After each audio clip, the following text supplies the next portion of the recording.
Glórias a Deus. Mais uma vez, a paz seja convosco. Amém. Estamos nesse segundo ciclo,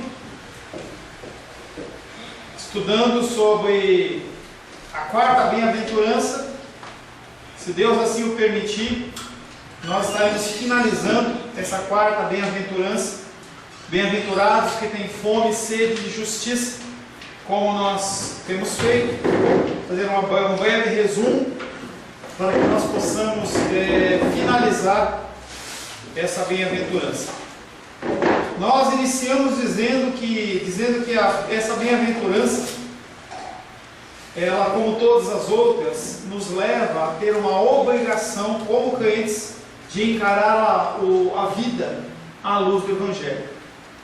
São colocadas uma série de situações que são componentes e fazem parte do nosso cristianismo. O único caminho para uma verdadeira paz é você buscar a justiça, mas não a justiça do homem, sim a justiça de Deus. Falamos também, nesse decorrer desses domingos, sobre como nós somos levados facilmente com frases e pensamentos.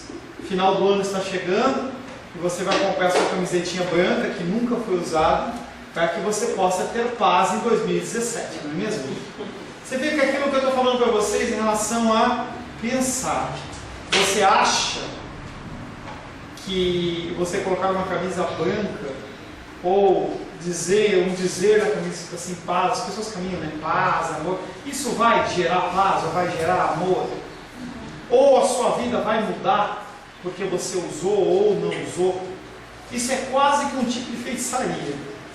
Porque as pessoas elas colocam em situações e objetos inanimados um poder espiritual que não existe. Nós temos que basear a nossa fé, a nossa crença na palavra do Senhor. Nós, por 3 bem-aventuranças, nós olhamos para o nosso interior, para o nosso ser, mostrando a nossa sujeira, a nossa pecaminosidade. Nessa quarta bem-aventurança, nós somos chamados a tirar os nossos olhos de nós mesmos, parar de olhar para os nossos umbigos. E nós identificamos que o motivo, no final das contas, das guerras é exatamente o nosso ego, o nosso desejo. A gente tem visto na televisão um início. Entenda que isso é um início, não é simplesmente são fatos isolados, em que está havendo manifestações terroristas pelo mundo. Teve início na França, teve agora na Alemanha, né? Que teve agora? Ou Bélgica? Alemanha, tá? E as pessoas, elas de uma forma ou de outra, elas querem ser ouvidas. E eles, de uma maneira agressiva, eles estão mostrando a insatisfação deles em relação ao que está acontecendo no mundo. E já falaram, se preparem, frase islâmica, do povo islâmico, se preparem para o que vai vir no Rio em 2016. Mas isso não é inerente aos grupos radicais. Os seres humanos normais fazem a mesma coisa.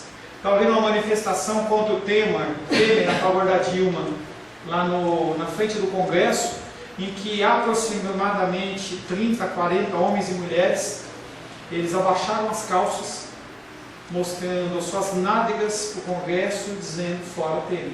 Será que isso é uma manifestação legítima? Será que isso transmite algum tipo de sanidade?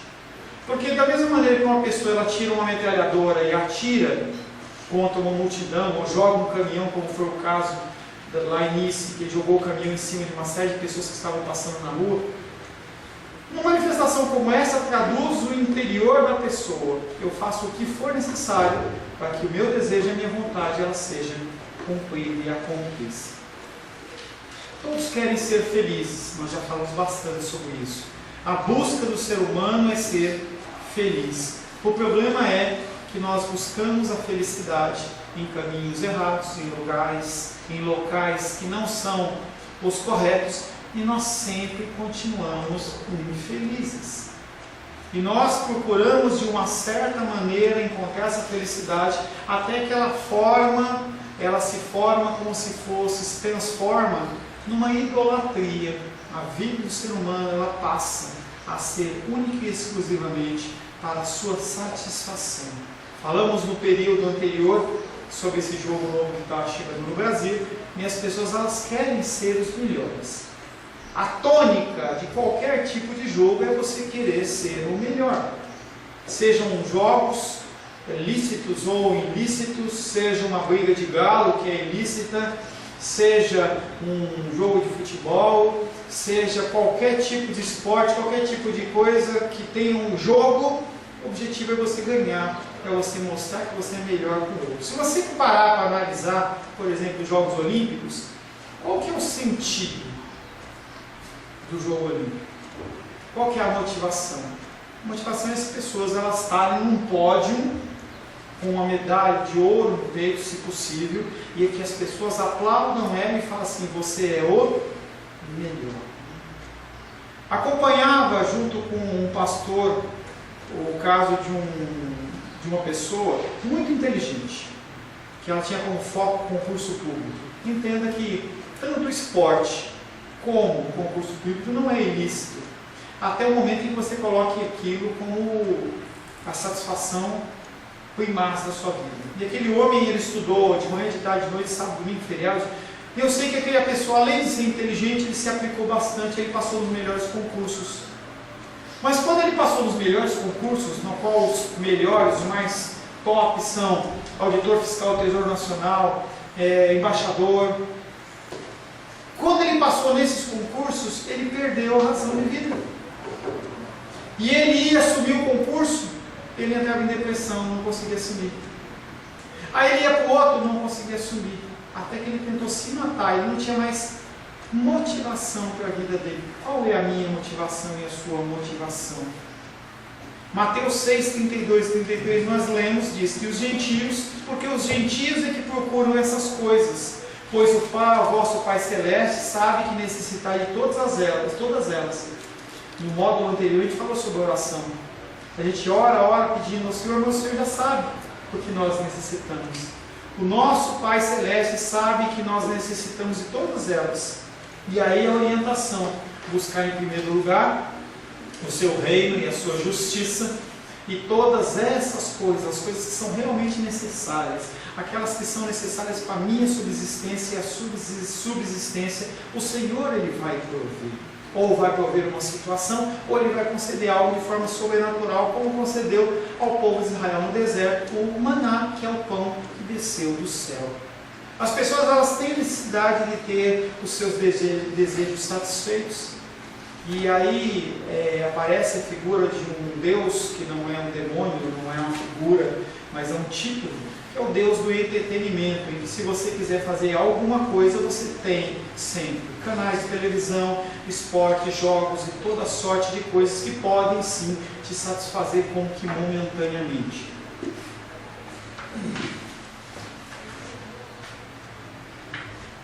Ainda dentro do nosso resumo, nós perguntamos o que é essa justiça. Será que a justiça ela é definida pelo padrão de moralidade?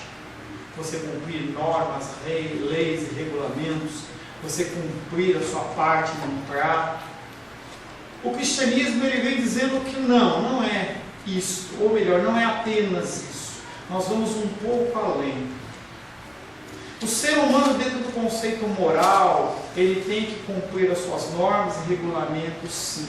Mas nós, como cristãos, entendemos que a justiça cristã é muito mais do que isso. É você buscar uma libertação da sua vida em relação às coisas que te enlaçam e que te prendem, chamado pecado. E nós, como cristãos, vamos além disso.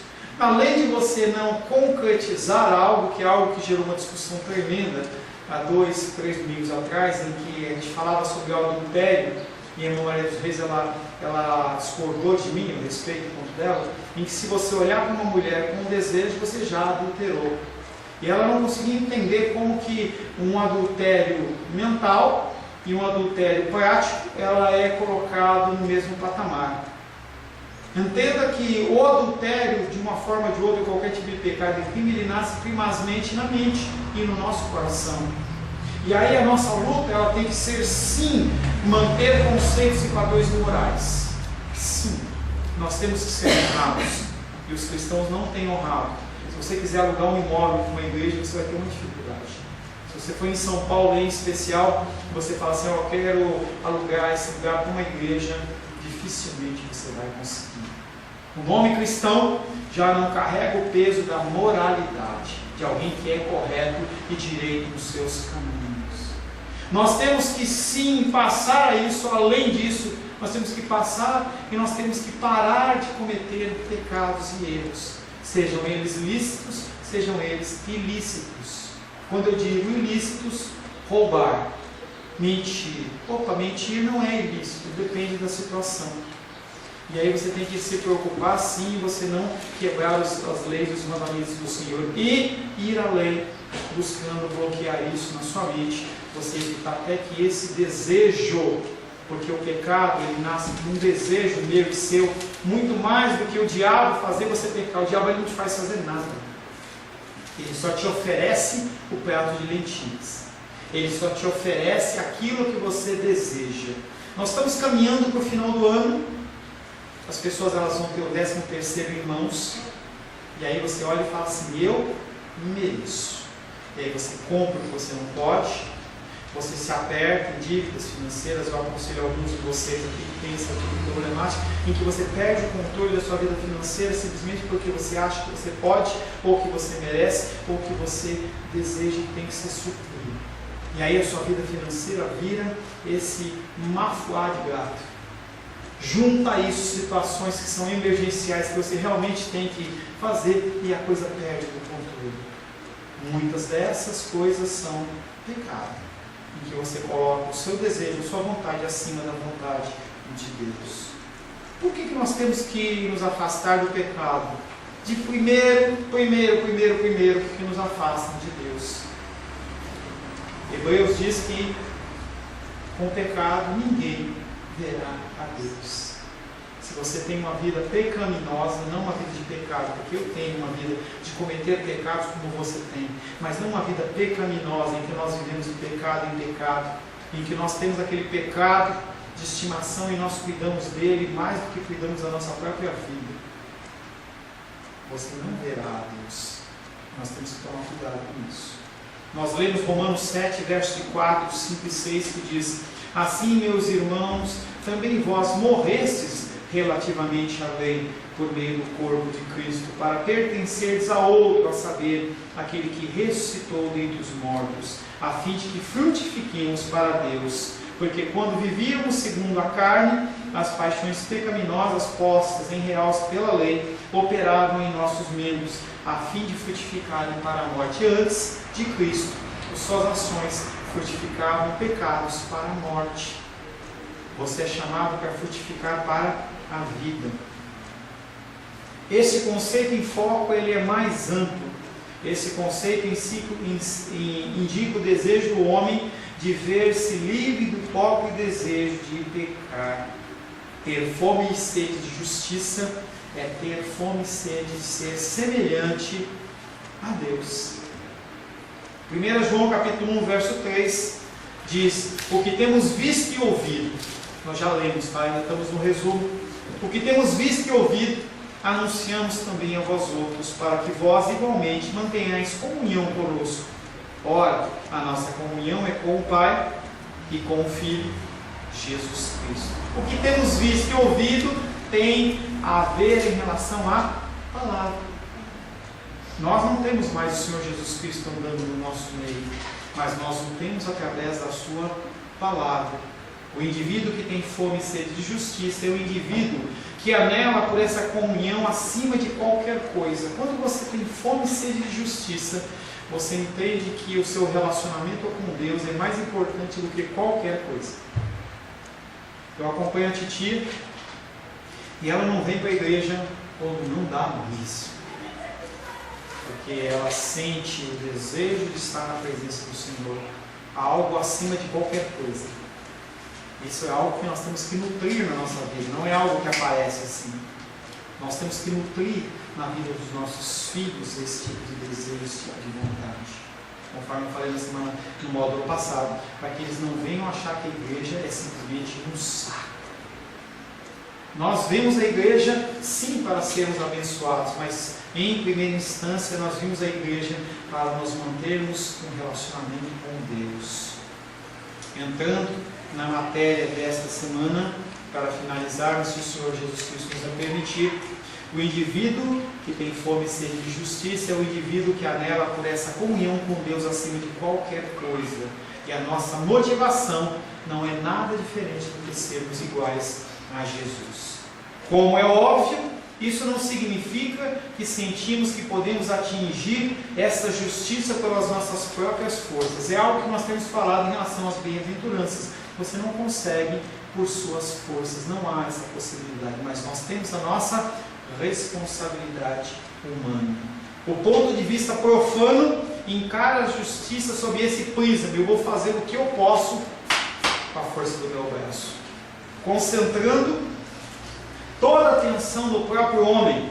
Por isso somente produz o orgulho pessoal do fariseu. Quero que os homens, os religiosos judeus e os religiosos de hoje fazem. Eles conhecem a palavra de Deus, mas não conhecem segundo a ótica do Espírito Santo e não a aplicam. Não a aplicam. É aquilo que eu falei para vocês, alguns ouviram. Quando aquele senhor veio aqui pedindo dinheiro, eu fiquei só observando vocês e eu fiquei sentado de propósito. E aí eu vi o Sebastião agir de misericórdia de uma forma, e eu vi a Lourdinha, na impossibilidade de ajudá-la financeiramente, agir de misericórdia de outra forma, através da oração. Nós somos obrigados e chamados e obrigados a colocar em prática aquilo que nos é permitido. Ontem estava passando na padaria, e aí um rapaz, um jovem de 20 anos, pedindo uma pomada e tal, e falou assim: olha, eu preciso dessa pomada aqui. Eu não quero que você me dá dinheiro, põe uma pomada para mim. Eu tinha acabado de colocar 10 reais na carteira, inclusive esqueci de colocar dinheiro para dar na oferta. E eu falei assim: esse dinheiro eu estou colocando aqui e eu vou já deixar adiantado porque eu vou dar de oferta amanhã.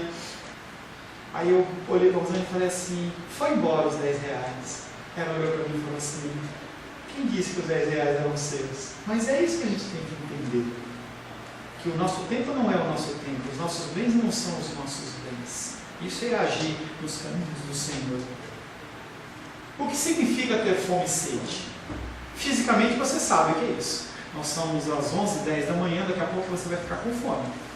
Talvez você esteja com sede. Eu tenho um copo d'água aqui que eu já consumi mais da metade. Não precisa pôr mais não. Mas a gente sabe o que é ter fome e sede de comida e de bebida. E a justiça, ela é relacionada com a fome e sede exatamente para que você entenda que quando você está com fome demasiada, você começa a ficar até nervoso. Quando você fica com muita sede, você começa a se mexer na cadeira, começa a dar aquela dor de barriga. A Fabíola já até virou de lado, porque ela já consegue fazer mais rápido. Brincadeira, né? A gente sabe o que é ter fome. E o Senhor Jesus Cristo, ele faz essa ligação da fome e sede com a justiça, para a gente entender como a gente tem que buscar essa justiça, como se a gente estivesse com fome e como se a gente estivesse com sede. É vital, né, pastor? Oi? É vital. Vital. É vital. Você não consegue ficar mais que 3 dias sem beber água. Tanto que se você decidir fazer um jejum, não faça mais que 3 dias de líquido. Se você fizer, você pode possivelmente ter uma falência renal e você pode sim morrer. Mas não foi Deus que mandou, Deus não mandou. Jesus Cristo, quando fez 40 dias de jejum no deserto, ele fez jejum de comida, ele não fez bebida. Mas e Moisés, pastor? Moisés, ele fez um jejum de 40 dias de comida e bebida, mas ele estava num tempo de Deus, era um negócio que nós não conseguimos entender. Ele ficou aquele tempo todo na presença do Senhor, e o pessoal lá de baixo achava que ele tinha ficado dentro do tempo cronológico muito tempo. Mas para Deus ele tinha ficado talvez um dia, o tempo diferente. Não fique sem beber, é algo vital, como a Rosário disse. Logo na primeira bem-aventurança nós somos informados sobre sermos humildes de espírito. E você entende que não tem como você ser humilde de espírito pela sua própria força, não tem como. Ter fome e sede de justiça significa que nós devemos ter consciência das nossas próprias necessidades e da nossa mais profunda necessidade. Eu preciso de Deus. Eu preciso de Deus. Essa fome espiritual assemelha-se à nossa fome e sede reais. É algo que vai se intensificando de uma tal forma que gera até agonia. Quando você está com fome, isso em criança é muito visível. A criança começa a ficar nervosa, tem vontade de dormir. Nervosa, fica nervosa. Ela precisa comer, ela precisa beber, ela precisa tomar alguma coisa. Engraçado, quando chega na igreja, a primeira coisa que a criança quer é beber água. Parece que a água é uma água santa, né? Você não tem problema. Salmos 42, versos 1 e 2, eu vou ler pelo tempo que nós estamos correndo, tá? Como suspira a corça pelas águas, assim por ti, ó Deus, suspira a minha alma. A minha alma tem sede de Deus, do Deus vivo. Quando irei e me verei perante a face de Deus? Como suspira a corça. Não sei como essa corça faz ai ai, né? Mas é basicamente esse sentido. Você está anelando uma coisa de tanta necessidade que você... Que vontade, que desejo. O salmista fala: quando que eu verei o Senhor? Eu estou ansiando dele, eu preciso dele. Em último lugar, consideremos de passagem o que foi prometido às pessoas que foram dotadas dessa virtude ou desse desejo. Aquele que tem fome e sede de justiça, ele será farto, será satisfeito. Se você realmente busca o Senhor com esse desejo, você vai ser satisfeito. Vemos aí uma das declarações mais gloriosas, graciosas e profundas que se podem encontrar na Bíblia. Nós seremos satisfeitos. Essa busca, esse desejo, essa vontade de Deus, ela vai ser satisfeita. O Evangelho todo está preso, está encerrado. Ela tem como tônica principal a ideia de ser satisfeitos em Cristo, em você ter paz em Cristo, em você ser feliz em Cristo, em você ser satisfeito em Cristo. Mas por quê? Porque nós seremos satisfeitos. Nós seremos satisfeitos. Ninguém jamais ficará farto da justiça. Ninguém vai se sentir abençoado a não ser em Cristo. Você não vai ser feliz a não ser em Cristo. Você não vai ter paz a não ser em Cristo. Quando você e eu reconhecermos que Deus, Ele é a nossa necessidade maior, nós vamos ser satisfeitos. João capítulo 6, verso 37. Abra aí por gentileza. João 6,37.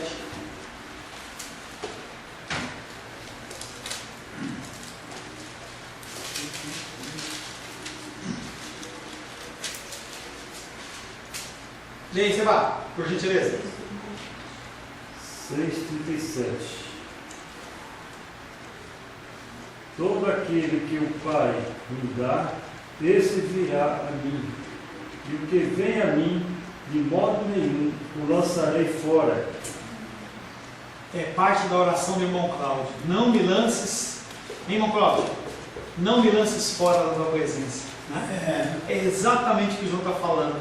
Quando você tem fome e sede de Deus, Ele não te lança fora. Porque esse desejo foi plantado pelo próprio Deus. Essa sementinha no teu coração aí, para você não ser lançado fora, esse desejo.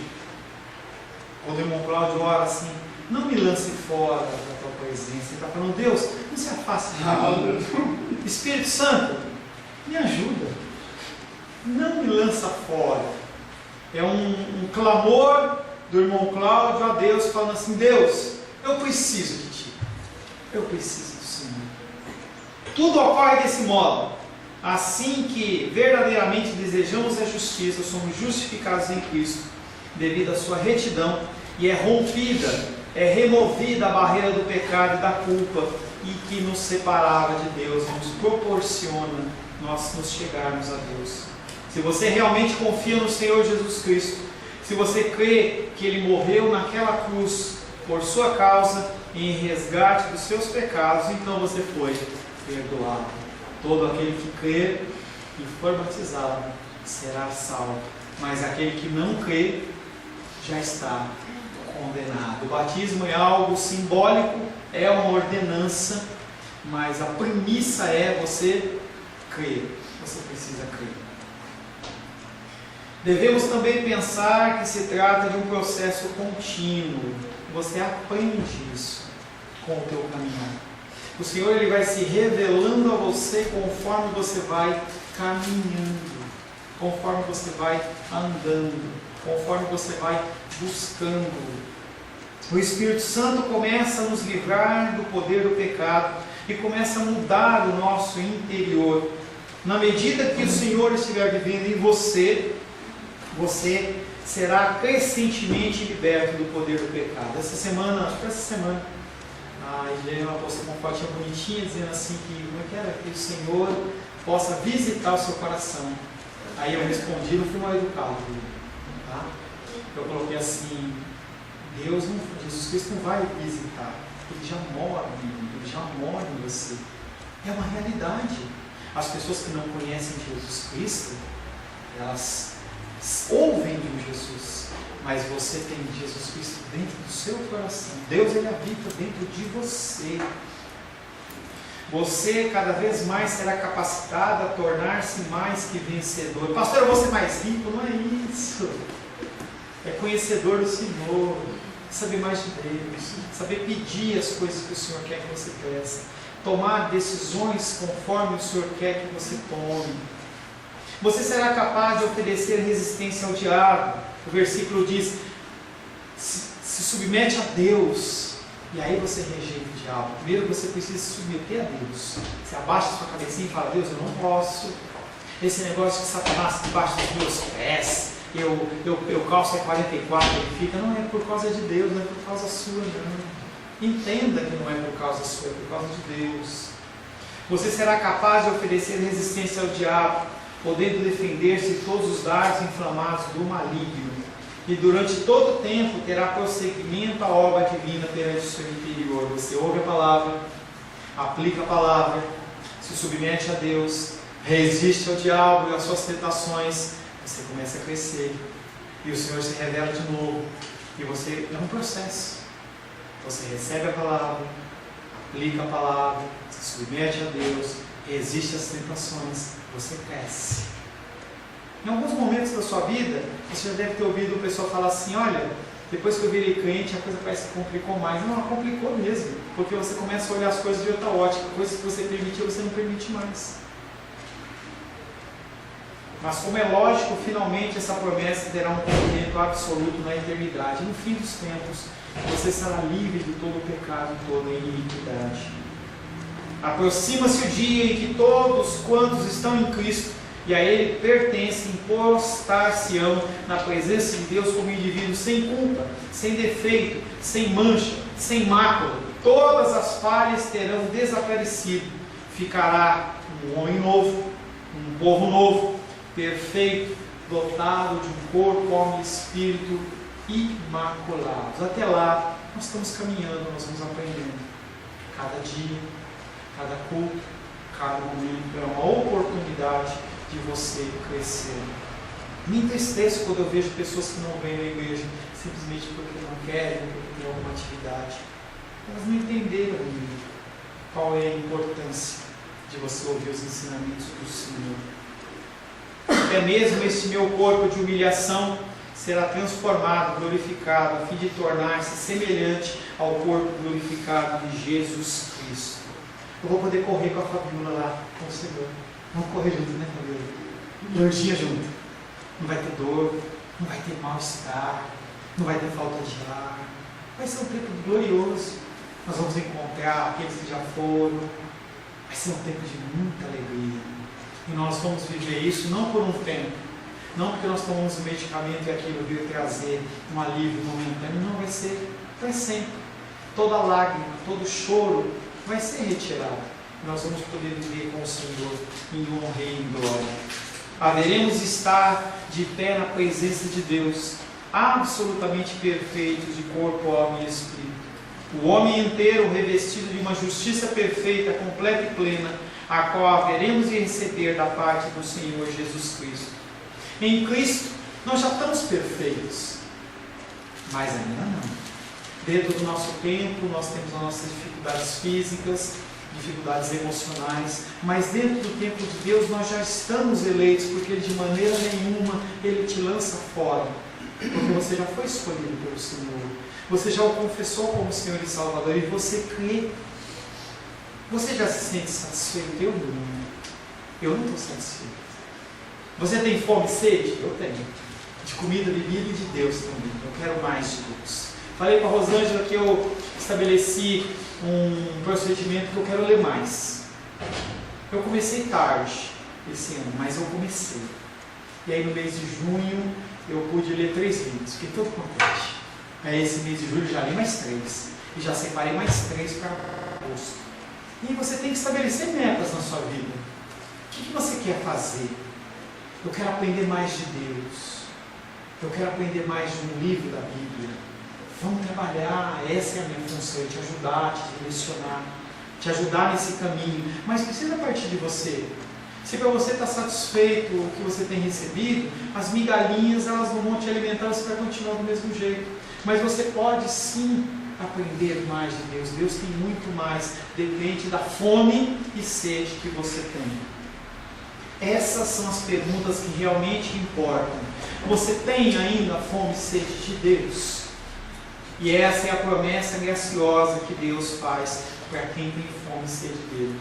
Vão ser satisfeitos. Feche seus olhos.